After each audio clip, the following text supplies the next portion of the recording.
Oh, what a day it is right here in Ocala, Florida, in the beautiful parking lot of Sam's Club. I'm Jonathan Morris Schwartz, and thank you for watching my YouTube and audio podcast program entitled Jonathan Morris Schwartz, My Manic Brain, Sex, Politics, and Everlasting Life. Those of you who watch know that I believe life falls into one of those three baskets consistently, either sex, politics, or everlasting life. Pretty much is a catch-all for everything. Last night I published an article on Substack at jonathanschwartz.substack.com entitled, "This One is Batshit Crazy." I used an asterisk for the I and shit because with publishing, you want to be careful about using blatant curse words. It's still frowned upon. But the topic was a nuanced one, and one I'd like to explore in some depth right now with all of you. And the topic was, what if love and sex are somewhat mutually exclusive? In other words, what if we've been brainwashed through popular culture, movies, television, film, songs, to believe that sex and love are intertwined and intermingled, whereas because we're human, because we're intelligent creatures, because we've risen above our biology and animalistic ways, that once we feel an attraction toward another person and we explore those feelings and emotions, and then we consummate this attraction through kissing and then making love and then committing. At that point, we define that process as love. And so, oftentimes, if you go back just a few decades, when the popular culture wasn't quite as in your face with videos and all of the social digital media and music that blatantly celebrates sex within a more explicit, open, modern culture. In the 40s and 50s and 60s, while we'll never know how much cheating and infidelity was happening, clearly we know that players have been around. Players will be players even going back to Moses. We are human, we are animals. But in the past couple of decades, we're at a point where there is a strange kind of bipolar, schizophrenic, inconsistent mindset that I see, and as a single middle-aged man, able to speak my mind, not worried about offending perhaps a wife or a girlfriend, and being free to express these thoughts, I see so often people who are disillusioned, who suffer a broken heart, in some cases an irreparably damaged or broken emotional state, as a result of what they consider to be their soulmate, their found true love, straying, and sometimes just straying.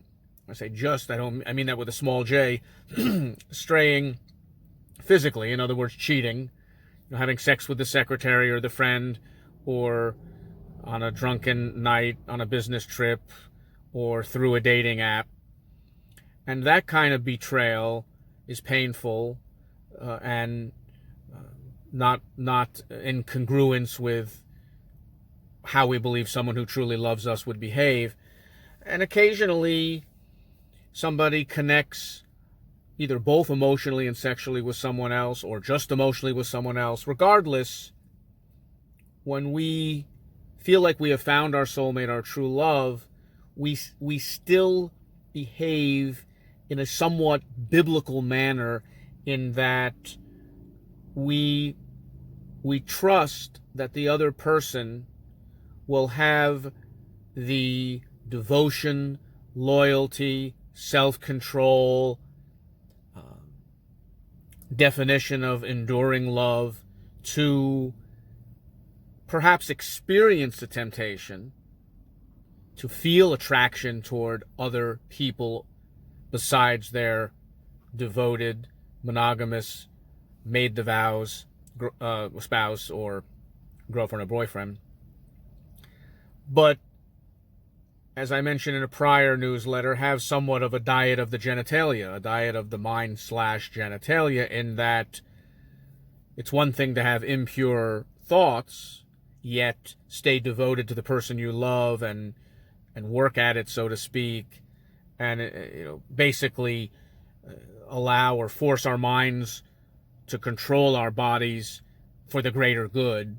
We all know couples married 30, 40, 50, 60, 70 years who discuss the ups and downs, who claim, and you have to believe them or not, but many of them are telling the truth, that they were monogamous and loyal in a physical sense, in a sexual sense, and raised the children, stayed together, and perhaps had temptation and desires to leave or stray or behave in ways that were not loyal, yet for a myriad of reasons stuck it out, and oftentimes in their older age are extremely glad they did. You rarely see, and I work in geriatrics, I've rarely seen a couple in their 70s and certainly 80s or 90s, and I've known some over 100 for whom I've worked with, who've told me that, gee, I regret being with this guy or gal for the past 50 or 60 or 70 years. There's a sense of accomplishment. There's a sense of we made it. And there's also a sense of true connection beyond both the physical, emotional, psychological, because, when you're 85, 90, 95, 100, even if you're of perfectly sharp mind and relatively sharp body, certainly there's limitations to your function, and oftentimes the relationship has become an entirely differently defined thing. So back to the difference, perhaps the mutual exclusivity of love and sex. In the newsletter, I explored some controversial notions. The first I explored as mind thought, as provocative, to elicit provocative commentary, was, what if sex is in one lane, the animalistic part of us, that we accept that throughout the course of our lives, from teenage years when we first discover our desire for sex and sexuality and physical connection, all the way through death in many cases, but certainly through our 20s, 30s, 40s, 50s, 60s, 70s, and in some cases 80s, 90s, and above, except that we're always, that part of being alive, that part of being healthy in mind, body, and spirit, is acknowledging and accepting that over the years there will be friends, colleagues, neighbors, other people's spouses, girlfriends and boyfriends, people in the store, in the supermarket, in life, that we come across, that we interact with, that we are stimulated by, that we have, quote unquote, thoughts or excitement about, attraction. And accept that there are going to be times when temptation gets the better of even that person who you would swear on the Bible would never stray. There's always people who we think we can make judgments about by their past behavior, by their personality, and if they end up getting caught succumbing to temptation, cheating, having sex with other people, betraying the loyalty of their soulmate, spouse, or girlfriend or boyfriend. We're shocked. We can't believe it. It doesn't make sense. So it's silly to say, well, some people just don't have the mental strength to avoid succumbing to temptation. We're all human. We all have some animal in us. We are biological meat puppets, as has been discussed. And so it's possible that what we're experiencing now with the dating apps, with people, as secretly as is possible in today's world, meeting up, hooking up with people by digitally meeting them. And the divorce rate, while it's somewhat steady at 50%, and let's not poo-poo 50%, that's half of all marriages, we really don't, if you dig beneath those numbers, we really don't know how many couples are, one, staying together just for the kids, and they may be, done with each other, so to speak, but they, for varying reasons, can't or won't or decide not to separate or divorce and just go on with their somewhat duplicitous, separate, but also in name together lives. Other people have made a conscious decision that they're going to be swingers, or they're going to allow friends with benefits, or they're going to embrace the modern world and stay together, either married or in a serious relationship, for the sake of maintaining that.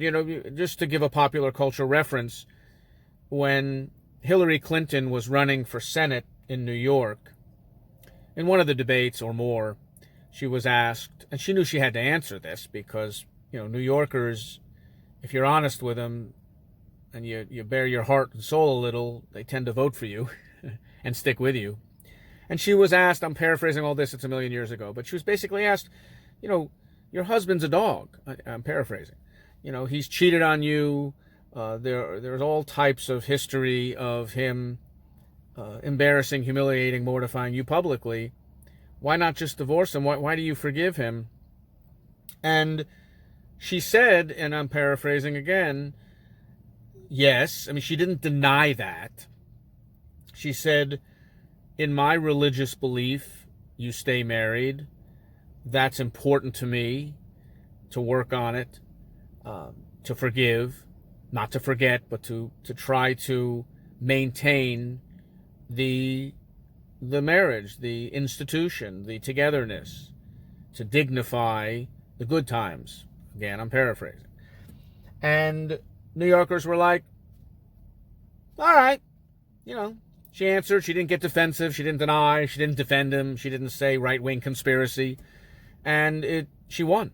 And had, I think she may have won twice. She won at least once, and then she was appointed a Secretary of State and almost won the presidency. So there are people in that basket who effectively decide no matter what, they're not getting a divorce, and they're willing to withstand and accept and wade through anything. Infidelity, all types of cheating, all types of straying, both emotional and physical, and they go to counseling. They claim that their religious beliefs, that they're finding their power through God to forgive, and they accept each other's apologies and so forth. And so if you take that basket of folks, in addition to the 50% roughly divorce rate, if everyone who was cheated upon divorced, and again, I'm speculating, it would be more than 50%. I mean, we all know that there are couples that stay together that have side girlfriends and boyfriends. So, it might be as high as 75% would divorce if every time someone cheated, that was, let's say the law was, if you cheat, you must get divorced. Imagine the numbers. It would be higher than 50%.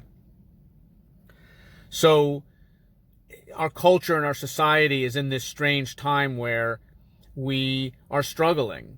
We're struggling to define commitment. Bringing it to the personal, this was explored again in the newsletter of last night, of Friday the 19th. Today is the 20th of March, 2021, right here in Ocala, Florida.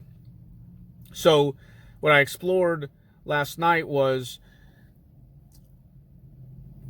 at least in the 40s, 50s, 60s, in the old days, in the duplicitous days, in the fool your mind and body days, commitment was defined as you get to know someone, you don't have any physical interactions or sex until the whatever date, second, third, fourth, fifth date, because by then you're getting to know them, you're getting to feel their spirit and soul, you're judging compatibility.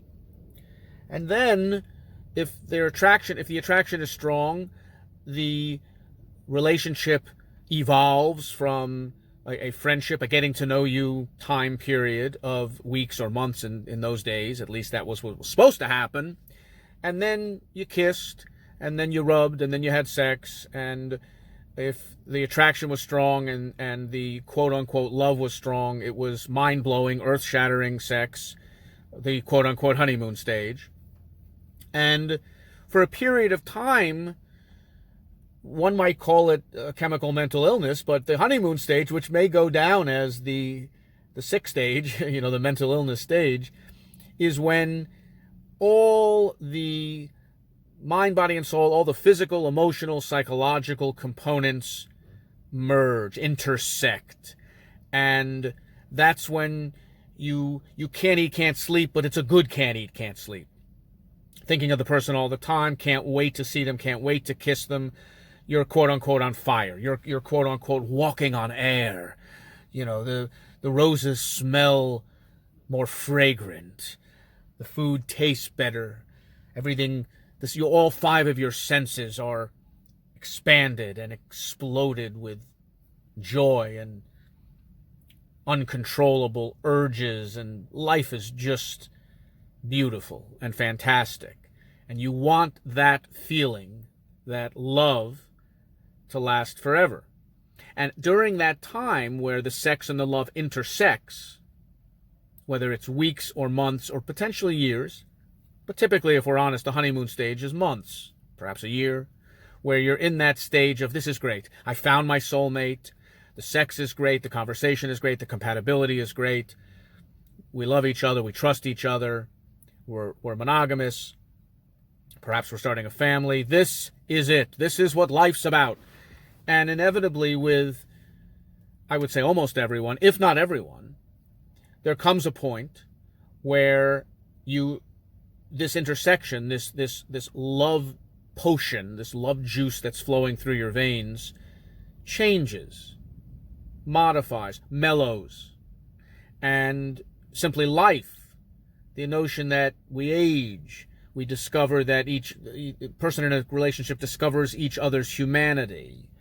They discover, the first few months in the honeymoon stage, you may not even undress in front of each other before you have sex. You don't show your body, you're withholding things. You certainly don't burp or fart in front of each other for a while. That's, there are couples who never do.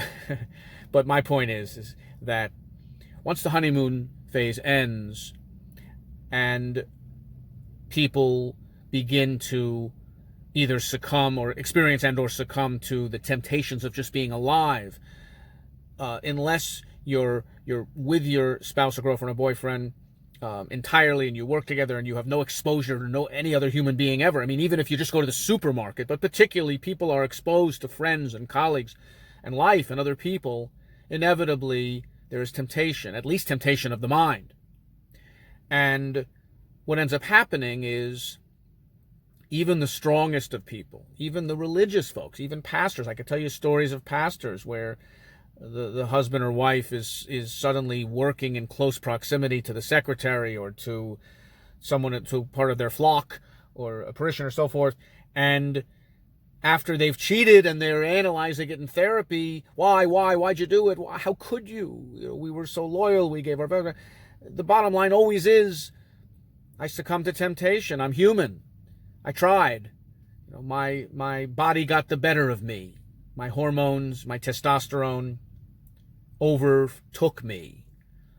And it happened, and I wish it didn't. I wish I could control myself. If I could go back, it couldn't. But imagine if society, and again, I'm playing the devil here, got to a point where we acknowledge this, where instead of when we find our true love, when we marry, when we're with someone in what we believe is a permanent manner, that instead we acknowledge right away that statistically and or realistically, there's a possibility, if not a very strong possibility, that the longer we stay with this person, no matter how hard we try, the definition of commitment might include having sexual relations, at a minimum emotional relations, but more likely than not, what we call straying, cheating. And if that's where we're headed, and again, in the newsletter, I explain in my life, because I was born in 66, I grew up in the 70s, but I was right at the cusp where if somebody cheated, there was no getting beyond that. There was no putting that genie back in the bottle. There was no counseling that you try, but counseling, apologies were nice, and even if they were heartfelt, you couldn't go back. You couldn't really trust again. It became a different, new reality, and many could make it through it. Don't get me wrong, many do. But it's, in my opinion, in my feelings, and the way that I've lived, and the way I was brought up, and the culture I was immersed in, once you stray, particularly once you're making love with other people, particularly once you're having affairs, whatever marriage or serious relationship you have is destroyed forever in the manner that I define commitment, in the manner that I define lifelong togetherness. But if society is getting to a point where we're either going to accept that the definition of love means you stick with that person no matter what, if there's cheating or infidelity, you are as prepared as you can be, if there is such a way to be prepared psychologically and emotionally for such an event. I mean, imagine people wouldn't have to be tracking people anymore, hiring private detectives to catch someone, or you wouldn't have that pit in your stomach when you feel that your spouse or close girlfriend or boyfriend is slipping away, or you catch little hints and clues that something isn't going right. That feeling, we all know it. Maybe we're getting to a point where that feeling changes because we accept that in society now, love and sex are bifurcated, separated, different entities. Just something to explore, because the definition of commitment, and I'll make a judgment now. I think we're at a point where, with the ease of the dating apps, and I'm not going to mention their names, but we all know how easy that is, and some of them are more geared toward, let's get to know each other first and then date and maybe have sex, but many of them are just hookups, are just hookup sites where once you both swipe in the same direction and you meet, it is no longer just implicit, it's explicit that you're going to have sex, that's what it's all about. And that's not going away. I mean, that's those type of interactions digitally, and the culture's pushing that, if you will.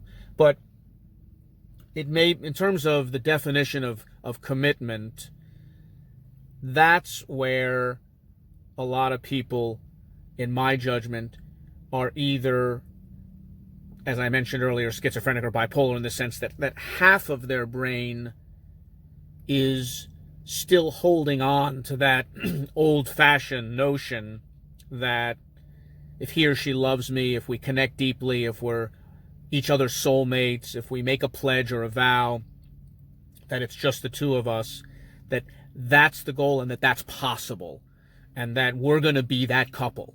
We're going to be the one who defines commitment as the two of us against the world, alone, in the sense of the emotional sexual connection, and regardless of any potential temptation, we're going to overcome that, and we're going to not act on it. And commitment is the old-fashioned together forever Romeo Juliet definition. And then, but we all know the other half of our brain is, but cheating now is much more common. It's easily facilitated. We're in modern times now. Men and women's roles in sex, in relationships, in terms of the financial, emotional, psychological, and sexual mechanics, the actual dogma of it has changed, where we're getting to a point where both men and women are equally succumbing to temptation and acknowledging that there's going to be moments where shit could happen. And so our two brains are juggling these definitions of commitment. And I have found, to sum up, that people tend to be in two camps on this. People tend to be in my camp, which is, I'm not fighting this reality. I'm not pretending anymore that I'm going to find someone necessarily that's going to be my forever person, or vice versa. That I'm not going to try to analyze a relationship with someone to determine what level of commitment we have and try and find a psychological comfort zone as to what level of togetherness, because then that becomes a control issue. And, I'm not in a position, and this is another generational thing, and in the past, to be perfectly frank and honest and transparent, I was old-fashioned that way. I was controlling in a relationship, and I meant well. And in some cases, I've been in relationships where my partner was, my spouse or girlfriend was controlling during times of fear. Usually, it's usually fear that the control emanates from. You think you can control. Not so much control them in the sense of making them a slave, but more, this is the way things need to be, and this is the only way I can control my insecurity or control my fear that you're going to not love me anymore or not be loyal to me, or it's hard to believe you really love me, kind of thing. And so I'm in the camp that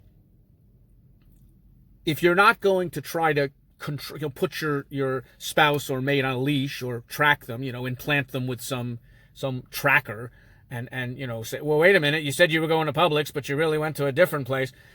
If we're not going to have, I'm not going to have that, nor is anyone going to want to be with me who's like that, nor do I want to be treated in that fashion either. So I'm in the camp that I'm in it for the moment. That doesn't mean that I'm looking for hookups or friends with benefits or one-night stands. That's not me, particularly at my age. But on the other hand, I'm not in a delusion that if I have a connection with someone that turns into a relationship that has a fantastic, explosive honeymoon stage, I'm not ready to then say, let's commit. Because I don't know what the fuck commitment means.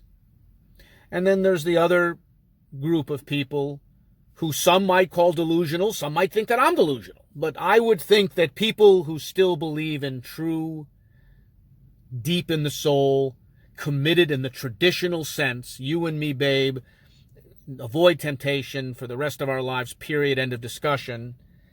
I'm certainly not in that camp either, but many are. I mean, the diamond industry is still thriving. Selling engagement rings. I mean, as Beyonce said, put a ring on it, and people are still doing that, and then taking the ring off, and then putting another ring on it. So, bottom line, I'd love to hear comments on this. It is a very prescient conversation. I'll end by saying I love everybody, and despite my confusion and lack of being able to plant myself on any real, true definition of commitment, I love life and interaction and socialization, and will continue to do so. And hope springs eternal. I'd like to be able to end with some, special, pithy soliloquy or comments about how love will find a way, and if you just stick to it. But I'm more interested in your comments. I'm more interested in your stories of love. And for those of you who are willing to share, I would love to hear the comments in a respectful manner. This is a safe place. But let's discuss this. Let's have a debate. Let's come together and let's define connection and let's move forward. Because, oh, what a day it will be and is. Thank you. This is Jonathan Morris Schwartz. Have a wonderful day. Speak to you tomorrow. Bye-bye.